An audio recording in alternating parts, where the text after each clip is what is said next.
Medical કોલેજની ફીમાં વધારા મુદ્દે એનએસયુઆઈએ ઉચ્ચારી આંદોલનની ચીમકી।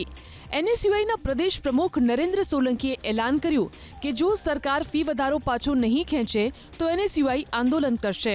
આ તરફ શક્તિસિંહ ગોહિલે પત્રકાર પરિષદ યોજી ભાજપ સરકાર પર પ્રહારો કર્યા। શક્તિસિંહ ગોહિલે ફી વધારાને અસહ્ય ગણાવ્યો અને માંગ કરી કે મધ્યમ અને ગરીબ વર્ગના બાળકો ડોક્ટર બની શકે તેવી વ્યવસ્થા ગોઠવવી જોઈએ।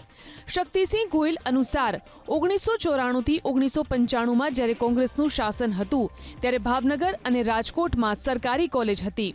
ત્યારબાદ એક પણ નવી સરકારી કોલેજ નથી બની। જો અમે સમય આપીએ છીએ તમારા પત્રના આધાર પર ફી વધારો પાછો નહીં ખેંચાય તો માત્ર પ્રેસ કોન્ફરન્સ નહીં, એનએસયુઆઈના મિત્રો અમારા આ અંગે જલદ આંદોલનની જરૂર હશે તો જલદ આંદોલન ગાંધી ચિંધ્યા રાહે આંદોલન કરીને ફી વધારાની વિરુદ્ધમાં રસ્તાઓ ઉપર નીકળી, રોડ ઉપર નીકળીને પણ લડત કરશે।